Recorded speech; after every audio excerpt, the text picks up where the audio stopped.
What's going on, guys? My name is Josh Settlage. I am the BJJ Strength Coach. I'm here with my good friend, Mr. I'm not going to say the name on his hat, but Mr. Andrew Zaragoza. Andrew and I used to work together when I was part of the team here at Slingshot, and we still get to see each other and pass in at Super Training Gym. Andrew's one of my best friends from Slingshot, and he has recently just completely changed the way he's been training and his whole mindset and perspective on strength training in general through using biomechanics to our advantage. So Andrew, if you want to emulate on that a little bit. Yeah, absolutely. So I co-host and produce Mark Bell's Power Project, and we had an awesome guest on the show, Doug Brignoli, and he said things that I had never heard anyone say. You see people training. Right. What are they not thinking about? What are they doing wrong when they approach their training for hypertrophy purposes? Okay, well, and they're doing multiple things wrong. Let's hear it, yeah. The first thing they're doing wrong is they're conflating how much weight they're lifting with how much load they're getting on the muscle. But now that I understand them, I'm like, why aren't more people saying this? So I went ahead and I followed through on his online training program, and I got certified in biomechanics. If I can explain biomechanics, it's just it takes the direction of resistance, the physics of resistance, and it takes the human anatomy all into like one big thing to create the most optimal movements for muscle building. Another thing though is like for powerlifters or people that are into strength sports, once you understand biomechanics, you can make a workout or an exercise harder. And when you learn how to make something harder, you learn how to actually make it easier. So this is not just for bodybuilders, this is for everybody. Something that Andrew said, which is very key and I've talked about before, is finding the optimal way to train. Louis Simmons and Mel Suff are very famous, and Mark has even said it to me hundreds of times. You don't want to train minimally because then you're really not doing that much work to begin with. You don't want to train maximally because you're probably going to get burnt out. You want to train optimally. And a lot of times people think training optimally means doing the optimal amount of sets, the optimal amount of reps. But what Andrew's provided an amazing perspective on is training optimally for the movement itself. Andrew has had a history of various low back pain and shoulder injuries, and when he called me the other day saying that all that stuff has essentially gone away with this new form of training, it really piqued my interest, and so I brought him in. He showed the AM crew and myself some new exercises, and everyone in the background right now is getting smoked on some of these exercises. So we're going to finish up the workout. We'll catch you guys in a minute.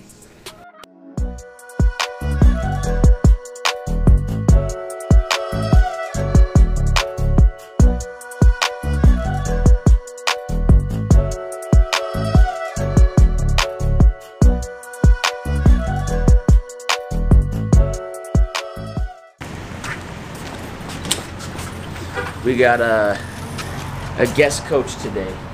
So today is Friday. Usually on Fridays we do what's called our jacked and tan work, which is our accessory work. So it's a lot of fun bodybuilding exercises as well as some restorative work, some exercises that are going to help us feel better, especially within the joints that are commonly injured in jiu-jitsu and wrestling.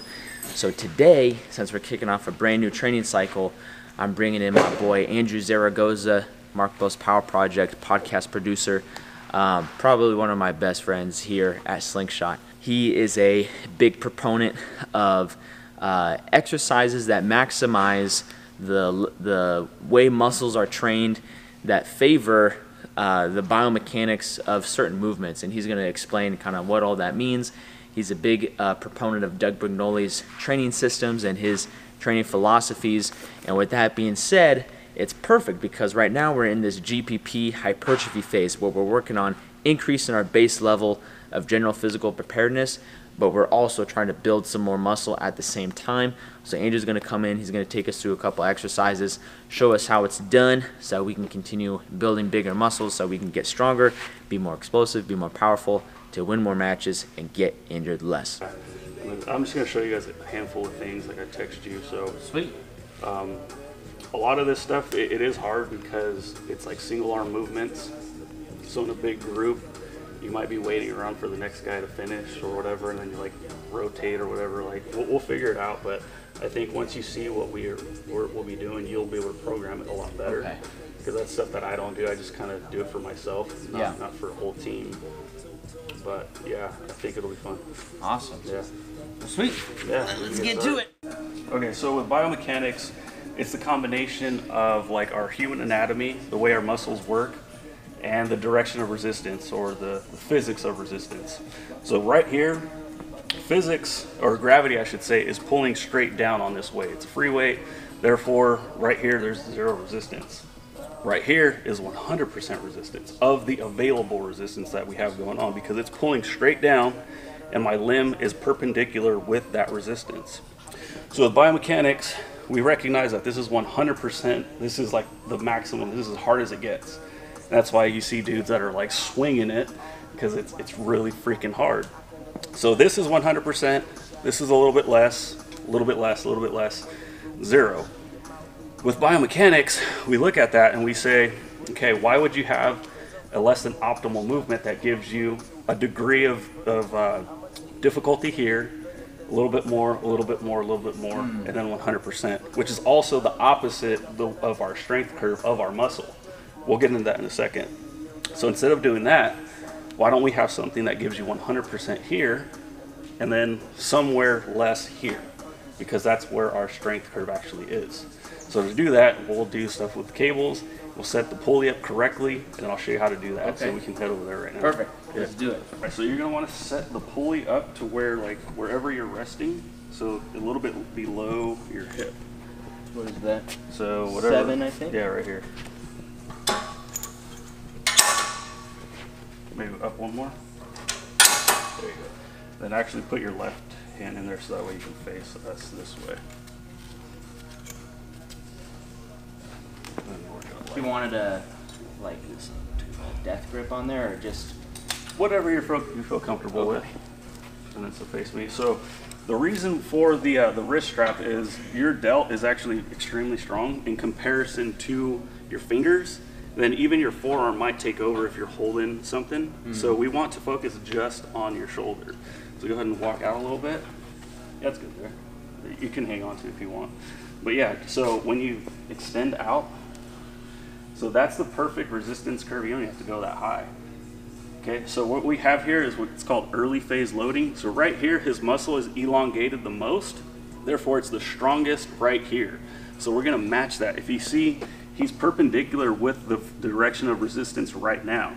And then when you extend up, you're now no longer perpendicular. So this is the easiest part of it. And your muscle is now the weakest right here. So we're gonna match 1-to-1 the strength curve with the resistance curve. You can put down, sorry. So that way you can get a full range of motion, and throughout the entire range of motion, you're contracting the most muscle fibers because you're able to actually elongate and contract all the way. And another thing, just because like I saw you go really high, when he went above right here, he didn't get more range of motion by going here. All he did there was move his scapula up this way. So you actually can't get more anywhere here. You just stop right there and that's it.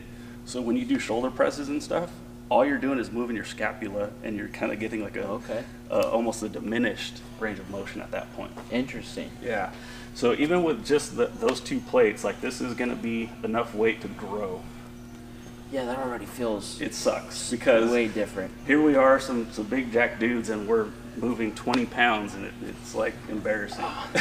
Yeah, this is so rough. I feel like squeezing. I could feel, I could see how like my forearm and my bicep would take over, or even like my traps, like lifting my shoulders up this way to get the dumbbell up. Keeping your shoulders down is actually very key, and because again, even with the cable, we can still kind of like lawnmower this bitch and like and try to cheat your way through it. But if you can let your ego not take over, then you'll get a solid workout using very minimal weight, because you can't cheat your way through it. Damn.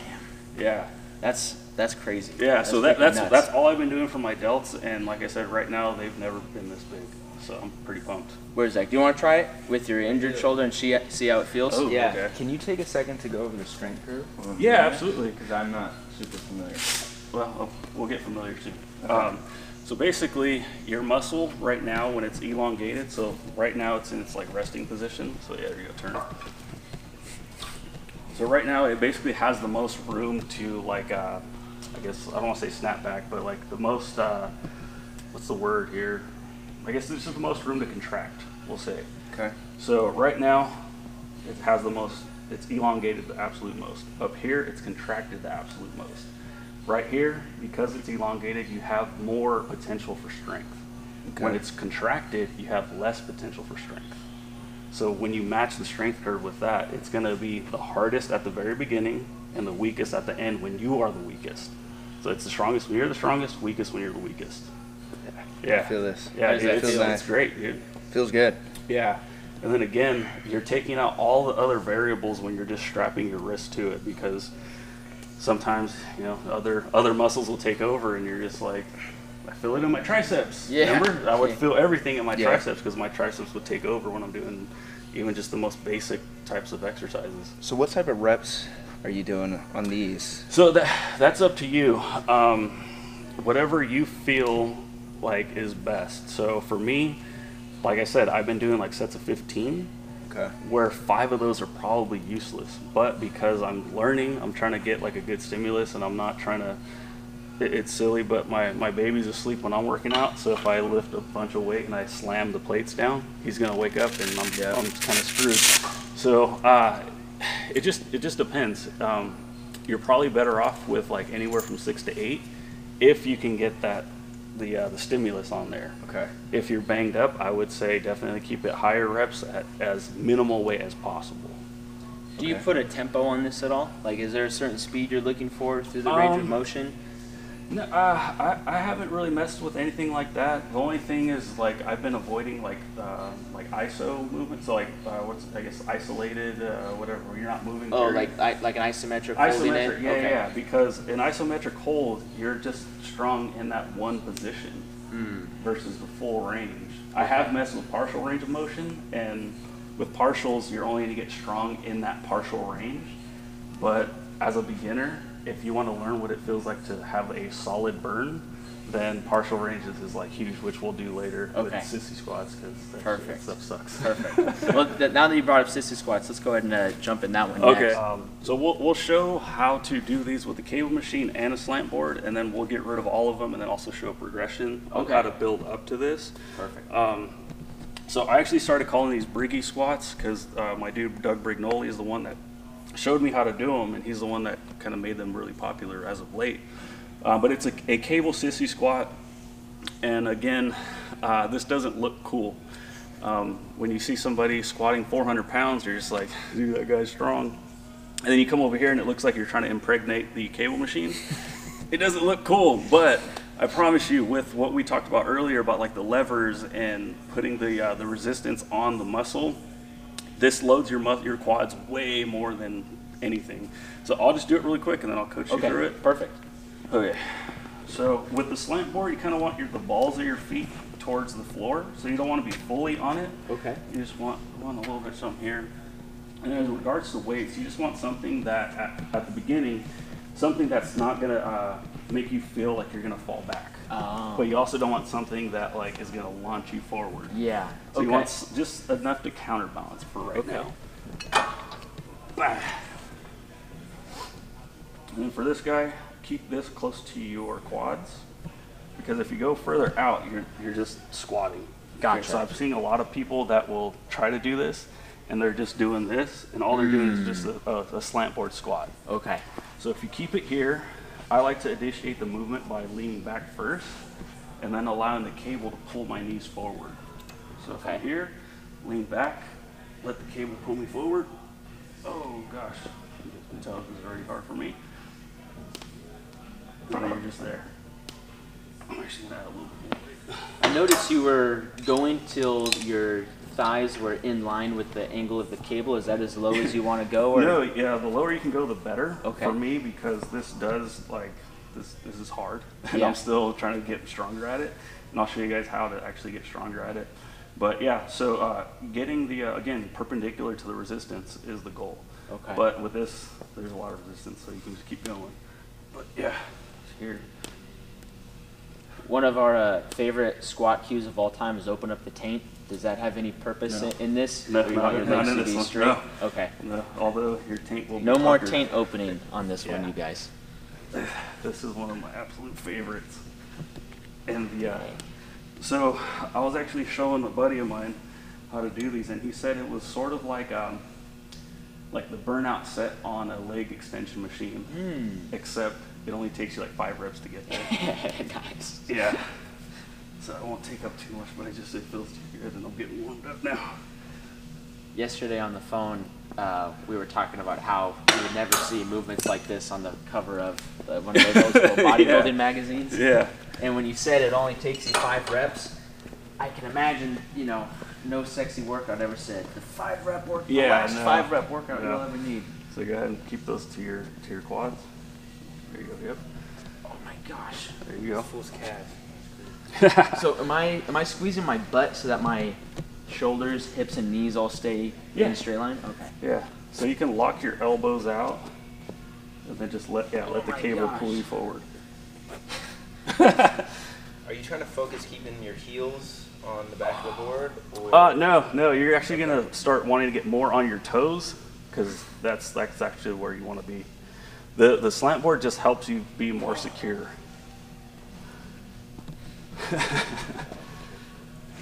So There you go. Doug Ranoli said you could get, was it 4 times as much quad activation? Yeah. Or something like that? After you figure out all the different multipliers, in comparison to a squat, you're getting, I think, like 12 times more load on your quads. It's ridiculous, yeah. So right now, Josh is getting somewhere around like 2,000 pounds to his quads, doing just body weight. So it's like, it's hard to go back to a normal squat after after feeling this.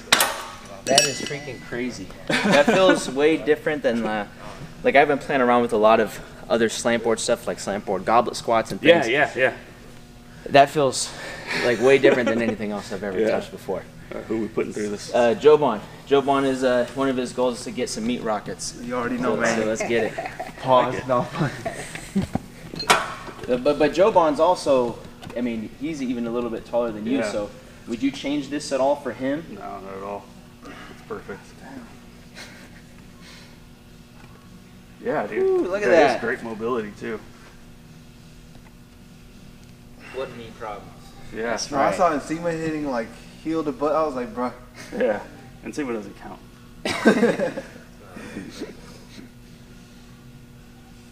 Well, just to torture you, do like 5 reps down in the bottom. So just kind of like get down and then just like bounce right here at the bottom. Right there. Just come back down. Yep.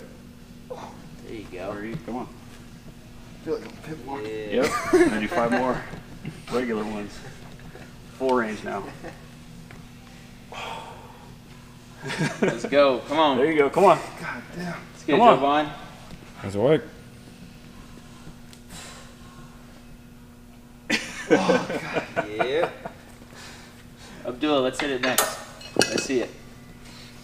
Last week it was hamstring. This week it's gonna be quads. Like still sore. When we were traveling in Florida after their tournament, I took them to a pretty dope old school bodybuilding gym, and it had a lot of really interesting contraptions and machines and stuff.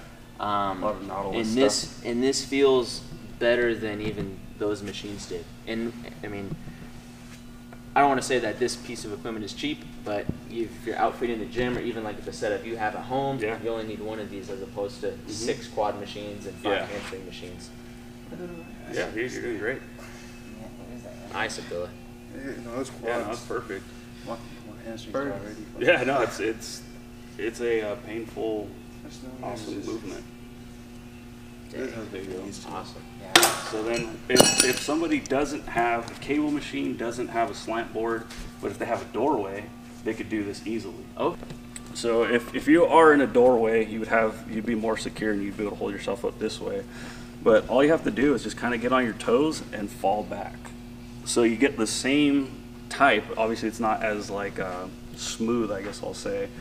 But yeah, if you have solid, good healthy knees, you can just hit this right here, and you have like a leg extension machine at home or anywhere you are.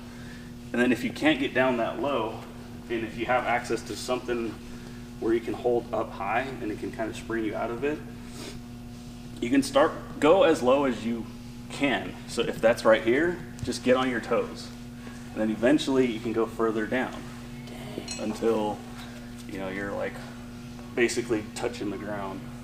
Could you, for something like that, would you almost do a drop set where you do a ton of reps and then you just go on the way down and assist yourself up to get a few more? Yeah, I mean, that would suck. But yeah, no, you could definitely do that for sure, yeah. Dang. So yeah, again, if somebody doesn't have any of this, but if you have a doorway or you have some way to hang something up high, like maybe one of those like doorway pull-up machines, and just tie a rope to it, and you can do this at home. And nice. Like, yeah, this will build up your knees. This will obviously build up your quads. It's it's a shame that this isn't the most popular like workout like ever. Yeah. Because of how good it is. Yeah. Yeah. So. Okay. That's good. So we've seen a handful of power bodybuilders do this for a chest workout. Looking at you, Myco Tren. I've actually tried it with him, and it sucks, and I couldn't figure out why it was so bad. But actually, we're going to do a front delt workout. And everybody usually has very overdeveloped front delts in comparison to their rear delts or their side delts, myself included. But like, if you do want to get a solid delt workout, this is definitely it. So we're going to do what looks like a chest press, but we're going to go palms up. And the crucial thing here is to make sure that your forearms are completely vertical. So if they're vertical, that means that they're getting no resistance, because right now resistance is coming straight down. So when we go down, you can go ahead and stretch this out, because your front delts will go all the way back here. And then as you go up, you're just kind of putting your palm straight to the ceiling. And then down, and up. But yeah, the crucial thing is keeping everything in line. Don't go out wide, because that's going to be a chest movement. You don't close back in, because again, that's going to activate your pecs. Straight up, straight down. Go ahead and get that stretch, and up. This looks like almost like a scaled version of a dip. All of us do wrestling, indoor jiu-jitsu, and dips are like one of the most popular grappling exercises. And sometimes, especially for bigger guys, they're so big, and if they're just starting out, they don't have the strength to get all the way down and get that full stretch and then come all the way back up. But progressing them with something like this would probably be a good little middle ground for them. Yeah, and then of course, like as your muscles develop, you cannot have a bigger muscle and not have it be stronger. So how many people have lost a match because they were too strong? Nobody. Yeah, of course. So that's right. Let's get those front delts popping and yes, choke sir. people out with just those. So are you going feet straight? Are you locking in like you would on a whatever bench? you're comfortable with. Okay. Yeah. So then palms straight up. There you go. And then go ahead and let it stretch down. Yep. So you can see his front delt right here. I don't know if you want to come on this side.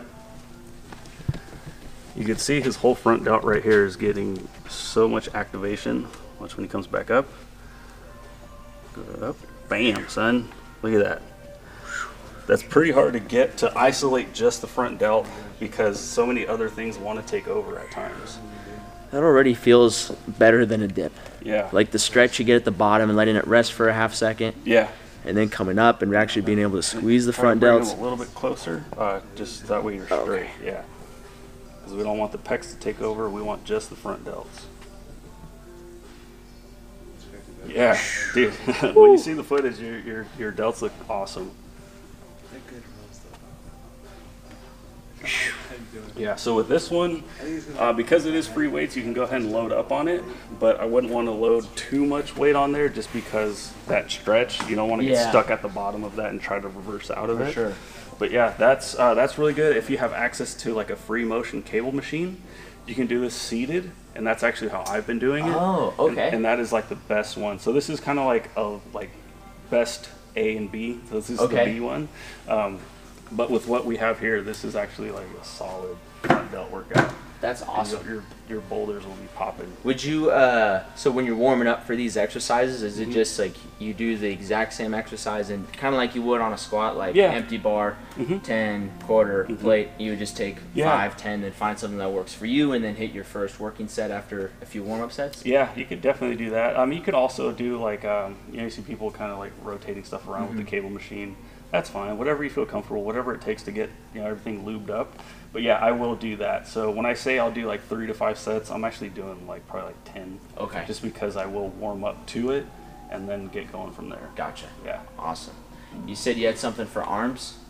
We can't get out of No, here. yeah. This This is super dumb, super simple. But if we're, this one I can load up a little bit more.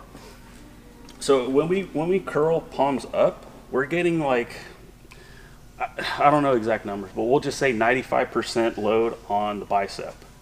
Okay. When we go this way, hammer curl, we're getting maybe 85%, but the other 15 is going to be right here on that brachialis. See the, I don't know if the camera can see it, but this guy right here. Yeah, okay. So that's going to get some like residual gains right there by just doing the bicep curl this way. And I'm pretty sure for wrestlers, grapplers, having bigger limbs is probably a good idea. Absolutely. So there's that. Then also, it's called bilateral deficit. When I do this, my brain is sending signals to lift both my arms up at the same time. Unfortunately, one's going to get a little bit less than the other. So if you're going to do bicep curls, do them one at a time, up, down, down. Okay. It's just the way our body works. It just works more optimally this way. Okay. And if you have access to a cable machine, replicate this also because that strength curve is going to be there as well. But for this, perpendicular to gravity, this is 100%. A little bit less, nothing. But with bicep curls, we're going to do a lot and do heavyweight because they're bicep curls. So on the contrary to dumbbell lat raises, I felt like I don't want to say gave up dumbbell lat raises because I didn't like him anymore a few years ago, but they were getting pretty stale. And so having the cable variation is awesome. I've always kept hammer curls in there. If you think about every time you're putting someone in a rear naked choke, you're usually not going palms up. There are definitely lots of chokes where you go palms up, but when you're in various grappling situations, a lot of times it's either palms neutral or you're squeezing and pulling and really getting that brachialis in there as well. So having like a more refined version of the hammer curl is super exciting because I do those probably like once every other training cycle. Just of course, they're so much you have fun. to. Yeah. That's right. So again, with our muscles, they don't really care what you're doing. They only have one thing, and that's to contract and elongate. Our abs, you see a lot of people doing leg lifts, like I'm hitting my lower abs. I hate to say it, but our abs is just one sheet of muscle. There's nothing we can do for the upper or the lower. We activate it, they all activate. The reason why everyone's lower abs are shitty is because our spine goes back, and so that's why they don't get pushed out the way our upper abs do. Interesting. It sucks. So, and the thing that causes like the six pack is just like some weird like I don't know what it's even called. The fascia, right? That Something, separates. Yeah. And Okay. our abs are the only muscle in our entire body that has that. It's just like a weird connection thing. So if somebody has like a 12 pack, it's not because they did a lot of sit-ups. It's because they're genetically like that. Dang. So the goal with abs, and this is for crunches, for anything, also because like if you're going to hang upside down and curl up, it doesn't mean you're getting more work actually. Harder doesn't equal better. But the whole goal is to get the insertion down to the origin. So when we crunch, we can go ahead and extend. All we're trying to do is get our like bottom ribs to our belly button. That's all we're trying to do. Okay. And then when you do that, you're going to want to exhale to get everything out of the way so you can really get it down in there. With this guy, so I like to put my thumbs kind of on my head, and I'm here, and I just extend and exhale all the way out. Again, trying to get the bottom of my ribs to my belly button.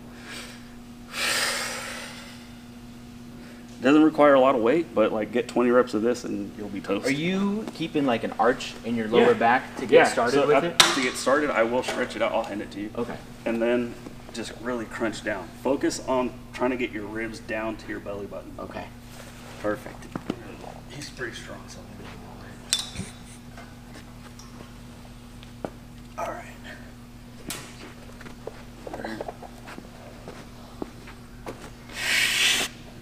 Yeah. Good. So yeah, that's perfect. So that right there, I wish I could do the math on it, but you're getting a huge load just on your abs right now.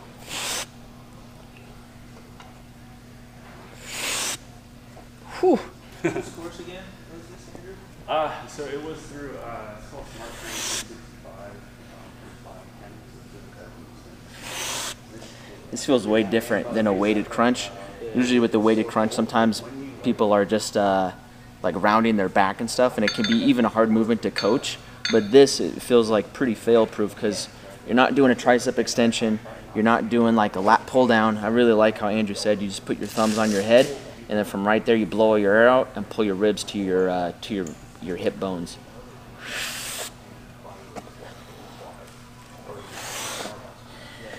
Do these and you look like the next Michael B. Jordan. Dude, that's freaking awesome. Yeah. I love that. I've done my, probably at this point like thousands of reps of hanging leg raises, and they've always been okay. Yeah. But I always felt it like more on the top of my legs your and hip then my flexors. actual abs. Yeah. Weighted crunches, same thing. Even stuff like standing banded abs, which I'm a big fan of, but I feel like that's more. I felt like I was getting some ab activation, but not the full stretch that I was getting on that. Yeah. thing, Did you ever coming feel up. like you were gonna cramp up when you did that too? The standing? Yeah, with the rope or with the band.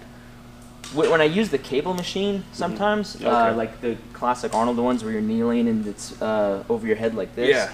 But with the band, not so much. Yeah, so you could do that one too. I would just say look away from the machine. Most people want to go here and they want to do it that way. If you go away, you're going to simulate what we just did. But I like using a seat because, again, I have a bad back. Other people might want to load up too much weight, and they as they go down, they'll do a backflip on the way up. Okay. So with this, you're secure. You're not going to get hurt. And depending on the weight and depending on the person, but like anybody can do this and not get hurt. That's always my main thing is like, I want to tell somebody like, hey, go to the gym, do this, do that. And then if they tell me like, I tried what you said and I got jacked up and now I can't walk, whatever it is, you know, like that would be like, that's like my biggest fear, like I don't want to hurt anybody. I want somebody to come into the gym and have the best experience they can. And so doing stuff like this where I know for sure they're going to be safe is like just, dude, that's like main goal right now. That's a huge, you bring up a great point because a lot of the athletes, I'd say 90% of them, the athletes that I work with are all online. And so after having conversations with them as a coach, I have to decide like, can I trust this person to understand the instructions and go to the gym and do the movement correctly? Or do I need to pick a different exercise that's going to work better for them, their needs, and just for their experience level? And sometimes it's something that's like a replica of what we do in here where we're using a crazy bar and putting chains on it and kind of gangstering out. And then other times it may look like something that looks a little bit more basic.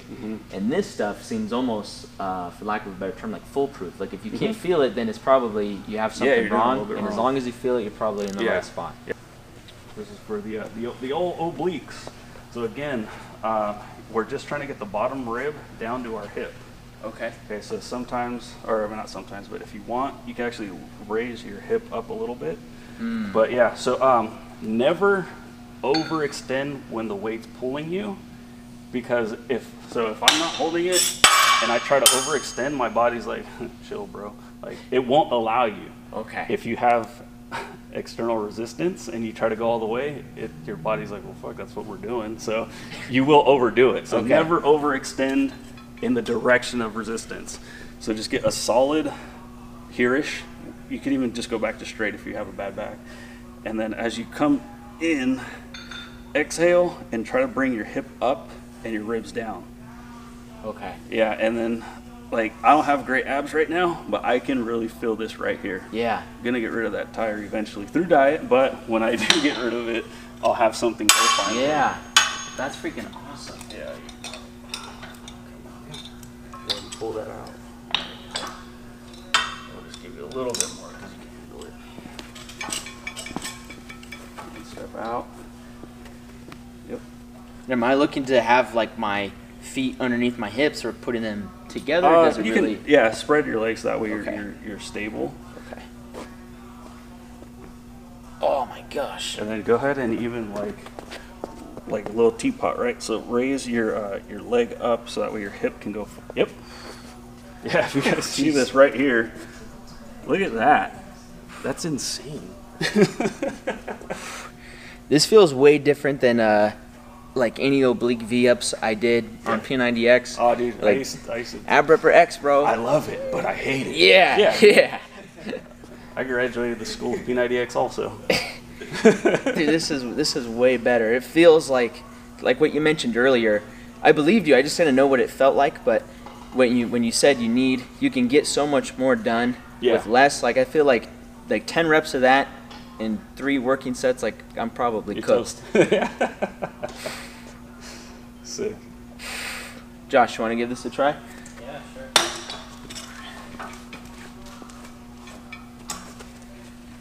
There you go. So get a solid stance. That way you won't fall over. And then as you turn, yep. Ooh, wow. There you go. Yeah. So again, if I were to walk in the gym and, you know, or if I didn't know any better and I saw somebody doing this, I'd be like, all right, that guy's doing some salsa dancing practice or something. So you have to get over that. Yeah. Okay. But once you do and you realize how beneficial these movements are, you just, like I said, you don't want to even bother with anything else. It's just, it's wild. Yeah. That's incredible. Mm-hmm. Well, all this stuff has been freaking sick. We're going to jump into it real quick. You said 15 reps is probably like a good place to start with for beginners, or is it really just get a little bit of a pump and then? Yeah, we have this saying, you know, where we want to chase the pump.